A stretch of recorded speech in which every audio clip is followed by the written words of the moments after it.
Russia is the absolute biggest country on Earth, and it's a super diverse place with lots of different cultures that live in a land that's larger than the surface of the moon.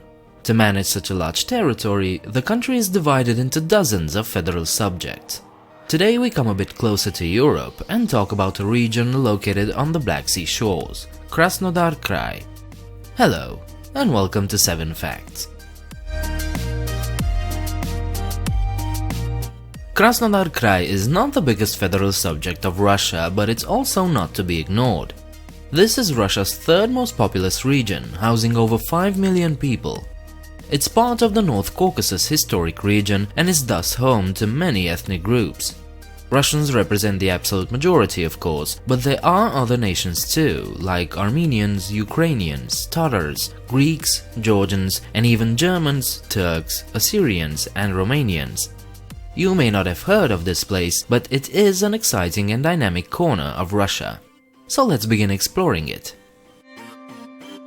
Although this region has been inhabited for countless millennia, the first signs of civilization were left by a surprising group, Greeks. Specifically the Pontic Greeks, who in the 6th century BC established the first cities in this area and whose descendants can still be found here to this day. Since then, many kingdoms and empires owned Krasnodar, like the Khazars, Kievan Rus, Byzantium, the Golden Horde, the Ottomans, and finally the Tsardom of Russia. Unfortunately, the conquering of the region by Russian imperial forces brought about a dark period. In order to Russify and consolidate the Tsar's power in the North Caucasus, a period of mass murder, ethnic cleansing, and expulsion of the indigenous Circassians occurred. This event is today labeled by historians as the Circassian genocide and resulted in a drastic drop of the indigenous populations, pushing them into minority. The city of Krasnodar is the capital of the Krai. Founded in 1794 as Yekaterinodar, meaning Catherine's gift, the city received its current name in 1920 as a result of the October Revolution. Krasnodar means the gift of the Reds. Today, Krasnodar is one of Russia's biggest cities, having reached a population of over 1 million people. With much of its historic center preserved, Krasnodar is a city to behold, so tourists abound all year round. Its economy is booming and the average standard of living is among the highest in all of Russia. So if you're planning a round trip of this mighty country, you simply have to include Krasnodar on your list. Before we get to the next fact, I'd like to ask you one thing. This video isn't sponsored, so perhaps you'd consider supporting this channel by becoming a patron. If you still enjoy my content, go visit my Patreon page and help this channel out. And with that said, let's go to fact number 4. It's not just the capital that holds an important role in the country. Novorossiisk is a vital part of the Russian economy, because it's the country's largest port on the Black Sea. Its recent history is a bit conflicted. During the Russian Civil War, Novorossiisk was the main center of the White Army, the anti-communist forces that fought the Bolsheviks. But it's also one of the few hero cities of the Soviet Union. During World War II, a small unit of sailors defended a part of the city against German and Romanian troops for 225 days. The heroic defense of the port allowed the Soviets to retain possession of the city's bay, which prevented the Axis forces from using the port for supply shipments.